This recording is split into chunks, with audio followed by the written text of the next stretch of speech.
December 7th, 1941. Imperial Japanese Navy Headquarters, Tokyo. Admiral Isoroku Yamamoto stood before a detailed map of the Pacific Ocean, calculating the mathematics of naval supremacy. His staff had compiled comprehensive intelligence on American shipbuilding capacity. The numbers seemed conclusive. Japan possessed 10 battleships, with 2 super-battleships under construction that would dwarf anything America could build. The United States had 15 battleships, most of them aging relics from the previous war. Japanese naval architects had spent a decade perfecting designs. American shipyards were converting automobile factories. The calculation appeared inescapable. Japan would maintain qualitative and soon quantitative naval superiority for at least 5 years, enough time to secure the Pacific and force American acceptance of Japanese dominance. What Yamamoto didn't know was that 3,000 miles away in Washington, industrial planners were already drafting specifications for a shipbuilding program so massive that Japanese naval science had never conceived it possible. Within 6 months, American shipyards would be launching a major warship every week. Within a year, they would launch an aircraft carrier every month. Within 2 years, they would produce more naval tonnage than Japan had built in its entire history. The Imperial Japanese Navy was about to receive a lesson in American industrial capacity that would redefine their understanding of modern warfare, delivered by welders, riveters, and assembly line workers who turned traditional shipbuilding into mass production, creating a fleet that would erase Japanese naval power from the Pacific Ocean.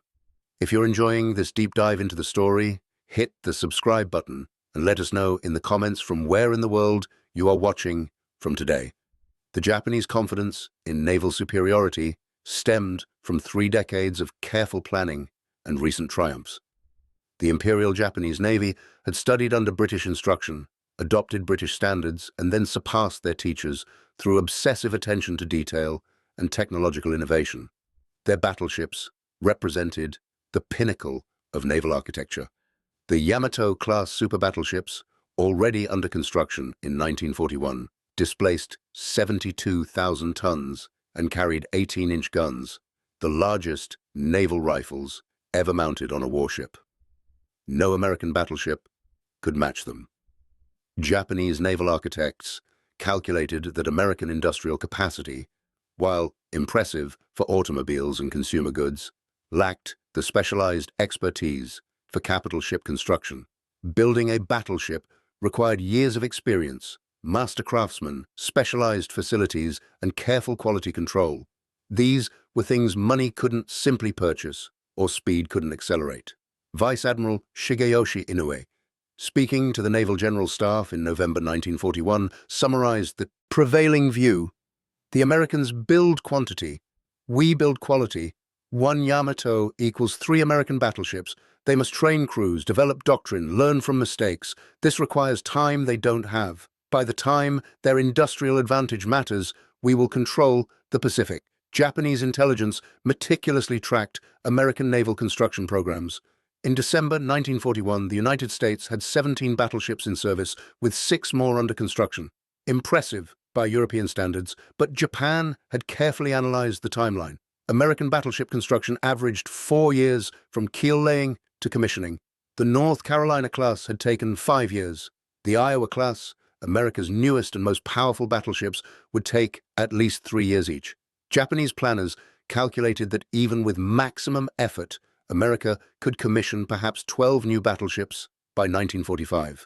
Combined with survivors from the inevitable battles ahead, America might field 20 battleships by war's end. Japan would have 12, but theirs would be superior in firepower, armor, and crew experience. The mathematics seemed favorable. Captain Kamito Kuroshima, operations officer for the combined fleet, prepared detailed assessments in early 1942 that reflected absolute confidence in these calculations. Even assuming the Americans triple their planned construction, which is economically impossible, they face insurmountable technical limitations. Battleship construction requires specialized slipways. America has 12 capable of building capital ships. We have 8. They cannot simply build more slipways, as these require years to construct and outfit. They are constrained by physical reality, not just resources. What Japanese planners failed to understand was that American industrial philosophy operated on fundamentally different principles.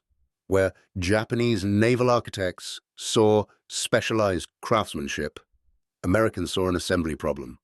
Where Japanese saw irreplaceable master builders, Americans saw training opportunities. Where Japanese saw fixed infrastructure, Americans saw construction challenges to overcome with characteristic speed. The first indication that Japanese calculations might be flawed came in April 1942, when intelligence officers reported unusual activity at American shipyards. Multiple facilities were undergoing rapid expansion. New slipways were being constructed at impossible speeds. Contracts had been issued for battleship components to factories that had never built naval equipment. Rear Admiral Matomi Ugaki, Chief of Staff to Admiral Yamamoto, reviewed these reports with initial skepticism. The Americans are panicking, he concluded in his diary entry dated April 15, 1942. They are attempting to accelerate programs beyond sustainable rates. This will result in quality problems, construction delays, and wasted resources. Their industrial approach, while impressive for mass production, doesn't translate to capital ship construction. But the reports continued, and they grew more alarming. By June 1942, American shipyards had hired 50,000 additional workers. Training programs were producing welders in 6 weeks, a process that took Japanese shipyards 6 months. Prefabrication techniques were being implemented that allowed sections of ships to be built inland and transported to coastal assembly points. Most disturbing, the Americans were building escort carriers in 90 days, using merchant ship hulls, demonstrating an approach to naval construction that Japanese doctrine considered impossible. The Japanese Naval General Staff convened an emergency assessment in July 1942 to evaluate American industrial response to the war. The conclusions were simultaneously reassuring and concerning. American destroyer construction has accelerated beyond our projections, the report acknowledged. However, destroyers are simple vessels amenable to mass production techniques. Capital ships, battleships, and fleet carriers require specialized construction that cannot be rushed. We maintain our assessment that American battleship construction will not significantly impact the naval balance before 1945. This assessment would prove catastrophically wrong, not because American battleship production exceeded expectations, although it did, but because the Americans were about to revolutionize the very concept of naval power through a weapon Japanese planners had underestimated: the aircraft carrier. In August 1942, American shipyards began construction on the Essex-class fleet carriers, 24 ships planned, each displacing 36,000 tons. Japanese intelligence noted this with concern, but not alarm. Fleet carriers required even more specialized construction than battleships. The Americans had commissioned only 7 fleet carriers before the war. Building 24 more would take a decade at least. Japanese carriers had required 4 to 5 years each. The Essex class would be no different, but the Americans were applying industrial techniques that Japanese builders had never considered. The Essex class used standardized components, modular construction, and prefabrication on a scale that treated 36,000-ton warships like automobiles. Where Japanese carriers were individually crafted masterpieces, American carriers were mass-produced weapons. The true scope of American shipbuilding ambition became clear in September 1942 when captured documents revealed American production targets. The numbers seemed like propaganda. The United States planned to build 150 aircraft carriers of all types By 1945, 89 destroyers were currently under construction. 72 submarines were being built simultaneously. The total tonnage under construction exceeded Japan's entire navy. Captain Mio Tatsukuni, an intelligence analyst, prepared a memo that was dismissed by senior officers. "If these figures are accurate here," he wrote, "we are not facing a nation at war. We are facing an industrial civilization that has decided to convert its entire manufacturing capacity to military production.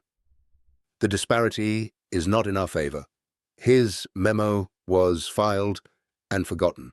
The belief in Japanese qualitative superiority was too deeply ingrained to be shaken by mere numbers. The Battle of Midway in June 1942 demonstrated Japanese vulnerability, but the Naval General Staff interpreted it as a tactical defeat, not a strategic indicator. "We lost 4 carriers through unfortunate circumstances," Admiral Nagano Osumi explained to the Emperor. "American industrial capacity cannot replace our experienced aircrews or superior aircraft. Our setback is temporary." This analysis missed the fundamental point. America didn't need to replace Japanese quality immediately. They needed only to overwhelm it with quantity produced so quickly that Japanese forces couldn't sink it fast enough. By November 1942, American shipyards had delivered their first Essex-class carrier in just 20 months, from keel laying to commissioning. Japanese naval architects declared this impossible. Their own carriers required 48 months minimum. The Americans must have sacrificed quality, they concluded. The ship will have problems. The ship had no significant problems. USS Essex was faster, better armed, and more survivable than any Japanese carrier, and 11 more were already under construction. December 1942 marked the 1-year anniversary of Pearl Harbor. Japanese naval leadership assessed the strategic situation with cautious optimism. "We have achieved our defensive perimeter," Admiral Yamamoto reported. "American counterattacks have been repulsed at Guadalcanal. Their industrial capacity is impressive, but not decisive. We maintain qualitative superiority in aircraft, ships, and personnel. This will determine the war's outcome." Yet, even as Yamamoto spoke, American industrial mobilization was reaching full stride. Shipyards that had employed 5,000 workers in 1941 now employed 50,000. Facilities that had produced 1 ship per year were producing 1 ship per month. The scale was unprecedented in naval history. Kaiser Shipyards in Richmond, California, epitomized the American approach that Japanese planners couldn't comprehend. Henry Kaiser had never built a ship before the war. He was a construction engineer who applied construction principles to shipbuilding. His yards used prefabrication, assembly line techniques, and mass training programs. In November 1942, Kaiser's yards launched their first escort carrier, USS Casablanca, in just 3 months from keel laying. Japanese intelligence dismissed this as American propaganda. No shipyard could build a carrier in 90 days. It was physically impossible. But Kaiser's yards did it again the next month, and the month after that. By the end of 1943, Kaiser would deliver 50 escort carriers, more carriers than Japan had built in its entire history. The Japanese response to American industrial mobilization was to double down on quality. If Americans would produce quantity, Japan would counter with superiority. The Yamato-class battleships represented this philosophy perfectly. Each Yamato took nearly 4 years to build, employed thousands of master craftsmen, and incorporated the finest materials and most advanced technology Japan could produce.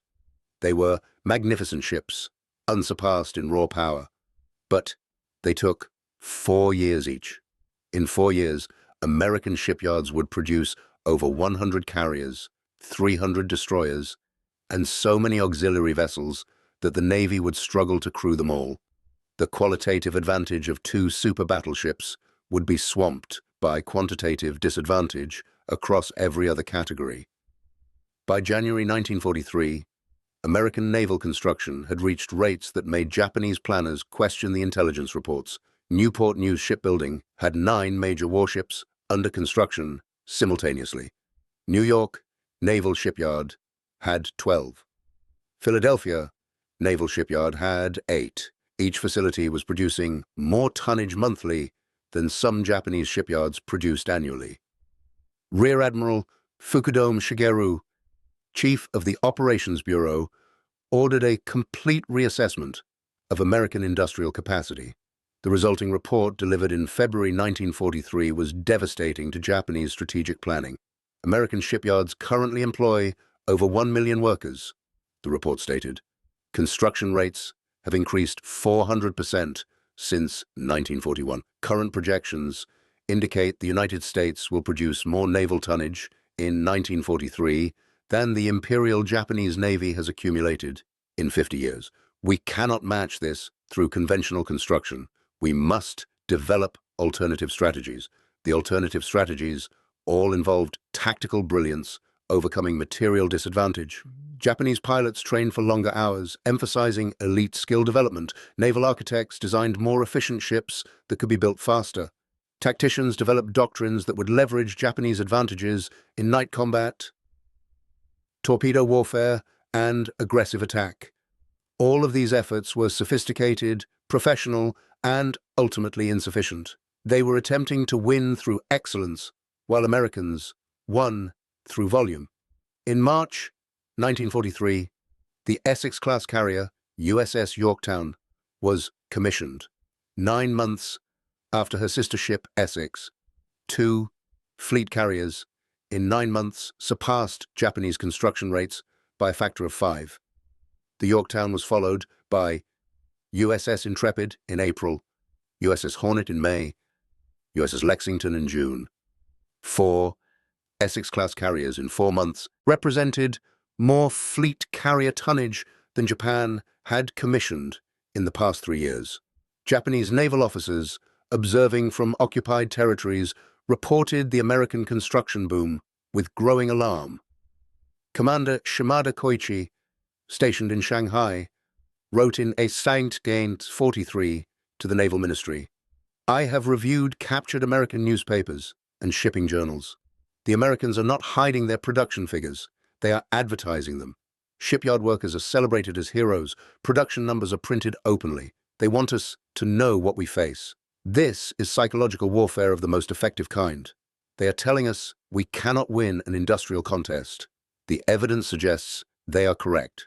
If you find this story engaging, please take a moment to subscribe and enable notifications. It helps us continue producing in-depth content like this. His letter was noted, but not acted upon.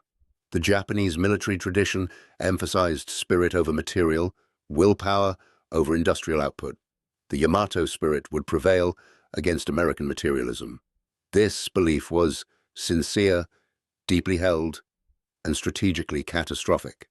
By summer 1943, American shipyards were launching major warships at rates that defied Japanese comprehension. A destroyer every 3 days, an escort carrier every week, a fleet carrier every month, submarines, destroyer escorts, amphibious vessels, tankers, cargo ships, all were being produced in quantities that created entirely new strategic possibilities. The Americans weren't just replacing losses, they were building a navy larger than all other navies combined.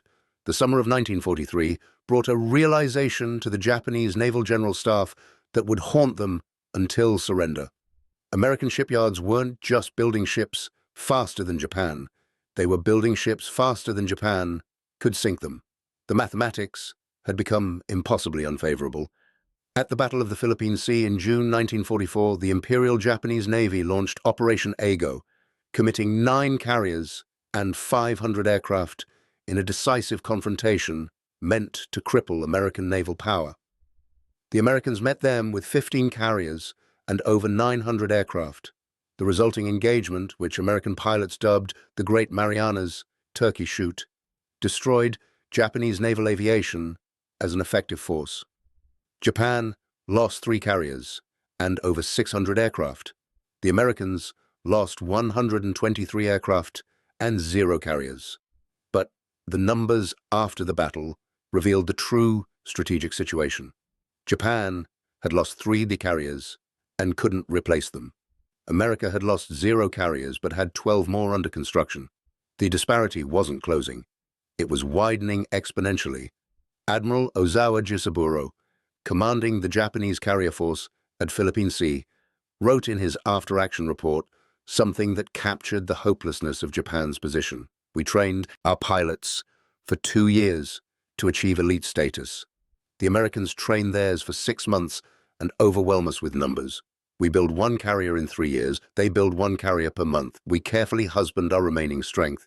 They expend resources lavishly because they have unlimited resources. This is not warfare as we understood it. This is industrial annihilation. His report circulated among senior officers who read it with growing despair. They had entered a war believing spirit would overcome material advantage. They were learning that sufficient material advantage made spirit irrelevant. The American shipbuilding program had achieved rates in 1944 that seemed to defy physical laws. Bethlehem Steel's Four River Shipyard employed 40,000 workers across 3 shifts, operating 24 hours daily. The yard was producing 1 major warship every 3 weeks, while simultaneously conducting repairs on combat-damaged vessels.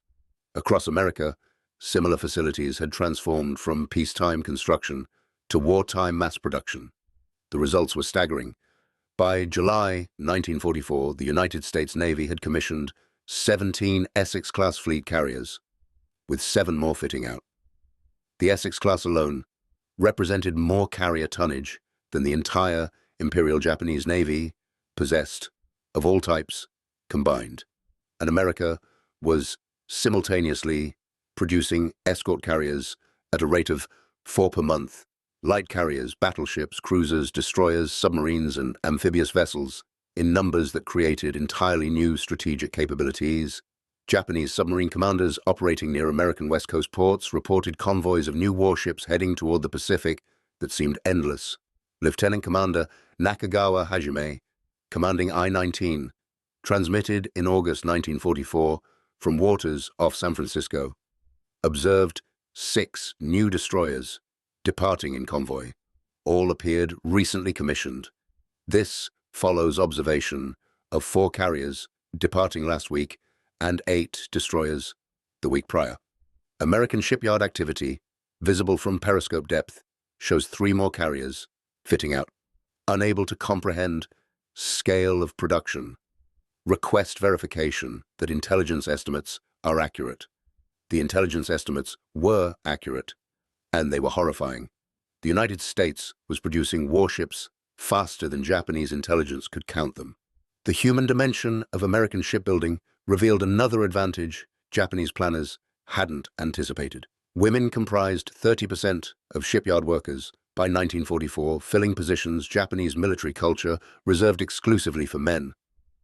These women, dubbed Rosie the Riveters in American propaganda, were welding, riveting, fitting, and assembling warships with skill that matched male workers.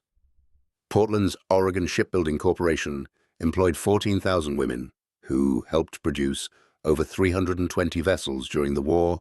Japanese military attachés who had observed American society before the war had dismissed American women as soft and decorative. Now those same women were building the fleet that was destroying the Imperial Japanese Navy. The cultural assumptions that underpin Japanese confidence were being shattered along with their ships.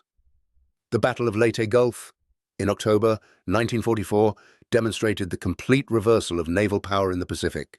Japan committed virtually its entire remaining surface fleet, 4 battleships, including the super-battleship Musashi, 4 carriers, 19 cruisers, and 34 destroyers. The Americans deployed 32 carriers, 12 battleships, 24 cruisers, and 141 destroyers. The disparity was overwhelming. During the three-day battle, Japan lost 4 carriers, 3 battleships, including Musashi, 10 cruisers, and 11 destroyers. The Americans lost 1 light carrier, 2 escort carriers, 2 destroyers, and 1 destroyer escort. But beyond the battle losses, the strategic situation had become impossible. Japan had exhausted its naval reserves. Every ship lost was irreplaceable. America had lost 7 ships and had 50 more under construction. The Imperial Japanese Navy would never again operate as a coherent fleet. American industrial capacity had achieved what tactical brilliance never could. It had rendered the enemy's fleet obsolete through sheer numerical superiority. Vice Admiral Kurita Takeo, who commanded the Japanese center force at Leyte Gulf, reflected years later on the psychological impact of facing American naval power. In 1944, we knew we were outnumbered, he stated in a 1968 interview. We accepted that our mission was likely suicide. What destroyed morale was not the fear of death, but the certainty of futility. We could sink 10 American ships, and they would replace them in a month. They could sink one of ours, and we could never replace it. We were fighting an opponent who treated major warships as expendable resources. This was beyond our psychological preparation. The American industrial approach to naval warfare had created not just material, but moral superiority. Japanese sailors fought knowing their sacrifice was strategically meaningless. The Essex-class carriers that formed the backbone of American naval power in 1944 and 1945 embodied the mass production philosophy that Japanese shipbuilders couldn't replicate. Each Essex class used standardized components that could be manufactured across the country and assembled at the shipyard. Engines built in Pennsylvania, armor plate from Ohio, turbines from Massachusetts, all converged on shipyards where the vessels took shape with assembly line efficiency. The USS Hancock, commissioned in April 1944, was built in 14 months. The USS Bonhomme Richard, commissioned in November 1944, took 13 months. The construction time was decreasing as workers became more efficient, as techniques improved, as the learning curve was applied to shipbuilding as it had been applied to automobile production. Japanese carriers required 3 to 4 years and master craftsmen. American carriers required 13 months and trained workers following standardized procedures. By January 1945, the strategic situation had become so one-sided that Japanese naval planning focused entirely on suicide tactics. The conventional fleet no longer existed in meaningful strength. What remained were desperate measures: Chiton human torpedoes, kamikaze aircraft, and plans for massed suicide attacks represented the final evolution of Japanese naval strategy. When material inferiority became absolute, Japanese doctrine embraced spiritual transcendence through death. The Americans countered suicide tactics the same way they countered everything else, with overwhelming material superiority. Radar picket destroyers formed defensive screens, combat air patrols flew continuous coverage. Proximity-fused anti-aircraft ammunition turned the sky around American fleets into killing zones. For every kamikaze that struck an American ship, 20 were shot down, and the damaged American ships were repaired or replaced while Japan exhausted its remaining pilots in futile attacks. The industrial statistics, by war's end, told a story of such complete American victory that Japanese officers who survived couldn't quite believe them. From December 1941 to August 1945, the United States commissioned 141 aircraft carriers of all types, 24 battleships, 48 cruisers, 352 destroyers, 203 submarines, and thousands of auxiliary vessels. The total tonnage exceeded 10 million tons. Japan commissioned 17 carriers, 2 battleships, 9 cruisers, and 63 destroyers during the same period, totaling less than 1 million tons. The American advantage was more than 10 to 1 in raw tonnage. But the qualitative gap had also closed. The Iowa-class battleships matched or exceeded Yamato in every category except gun size. The Essex-class carriers were superior to Japanese carriers in aircraft capacity, damage control, and sustainability. American destroyers had better radar, sonar, and fire control. Even in quality, where Japan had counted on maintaining superiority, American mass production had achieved parity while maintaining overwhelming numerical advantage. Admiral Yamamoto's prophetic words from before Pearl Harbor took on tragic irony by war's end. He had warned Japanese leadership that attacking America would awaken a sleeping giant. His own staff had dismissed this as excessive caution. By 1945, they understood he had understated the danger. America wasn't just a sleeping giant. It was an industrial civilization capable of producing war material at rates that made traditional military calculations irrelevant. The ships Japan struggled to build individually. America built by the dozen. The aircraft Japan produced in hundreds. America produced in tens of thousands. The war in the Pacific became not a contest of military skill, but a demonstration of what happens when industrial capacity becomes the primary weapon. The human cost of this industrial contest extended far beyond the sailors who fought at sea. American shipyard workers labored under conditions that would have violated peacetime safety standards. Accidents killed over 6,000 shipyard workers during the war. Women welders died from falls, explosions, and equipment failures. Men working triple shifts collapsed from exhaustion. The ships were built not just with American steel, but with American blood, sweat, and sacrifice. Yet morale remained extraordinarily high. These workers understood they were building the instruments of victory. Every carrier launched brought the war closer to ending. Every destroyer completed saved American lives.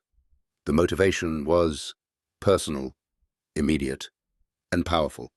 Japanese shipyard workers faced different challenges, but equal hardship. As the war turned against Japan, materials became scarce, workers were undernourished, and facilities were bombed. By 1945, Japanese shipyards were attempting to build warships without adequate steel, without proper tools, without experienced workers who had been drafted into combat units. The Shinano, converted from a Yamato-class battleship hull into a carrier, took 4 years to complete and was sunk 10 days after commissioning by an American submarine. The ship represented everything wrong with Japan's industrial position. Years of work, irreplaceable resources, master craftsmen, all devoted to creating a vessel that barely reached operational status before being destroyed by an enemy who could replace the submarine that sank it within weeks. The end came in August 1945 with atomic weapons, but the naval war had been decided long before. By the time of surrender, the Imperial Japanese Navy possessed exactly one operational aircraft carrier, no battleships capable of sustained operations, and a handful of destroyers and submarines. The American Pacific Fleet comprised 28 fleet carriers, 8 light carriers, 70 escort carriers, 23 battleships, and hundreds of supporting vessels. The combined fleets of all other nations couldn't have challenged American naval supremacy. In 4 years, American shipyards had built a fleet larger than all other navies in history combined. The surrender ceremony, on September 2nd, 1945, took place aboard USS Missouri, one of the Iowa-class battleships completed during the war. Admiral Nimitz, who accepted Japanese surrender, stood on the deck of a ship that represented everything Japan had failed to counter. The Missouri displaced 45,000 tons, carried 9 16-inch guns, and had been built in 2.5 years. She was one of 4 Iowa-class battleships completed during the war, with 2 more nearing completion when hostilities ended. Japan had completed 0 battleships after 1941, had lost all but one of its pre-war battleships and had surrendered while American shipyards were still producing warships that would never see combat. Japanese naval officers who attended the surrender ceremony saw arrayed around them a fleet that represented their complete defeat. As far as the eye could see, American warships filled Tokyo Bay. Carriers, battleships, cruisers, destroyers, each one representing industrial capacity Japan couldn't match. Admiral Toyoda Suemu, the final chief of the Naval General Staff, wrote in his memoirs that the most devastating moment wasn't signing the surrender document, but standing on Missouri's deck and realizing every ship visible had been built during the war. We brought 10 battleships into the war and lost 9, he reflected. They brought 15 and built 24 more. We brought 10 carriers and lost all of them. They brought 7 and built 141 more. We weren't defeated by American tactics or strategy. We were buried under American production. The post-war analysis by both American and Japanese naval experts reached unanimous conclusions. Industrial capacity had become the decisive factor in modern warfare. The side that could produce more ships, aircraft, tanks, and supplies faster would win, regardless of tactical or strategic sophistication. Japan had fought brilliantly at times, with courage that earned respect from American sailors. But brilliance couldn't overcome a 10-to-1 material disadvantage. Admiral Spruance, who commanded American carrier forces at Philippine Sea and other critical battles, stated in 1947 testimony to Congress that Japanese sailors were among the finest he'd ever faced, but they fought with inadequate tools against overwhelming numbers. Courage alone cannot defeat industrial might. The war in the Pacific proved that modern warfare is won in factories before it's fought on battlefields. The human stories from both sides revealed that this industrial contest was fought by ordinary people thrust into extraordinary circumstances. American shipyard workers, many of them women and minorities, denied equal rights at home, built the arsenal of democracy through their labor.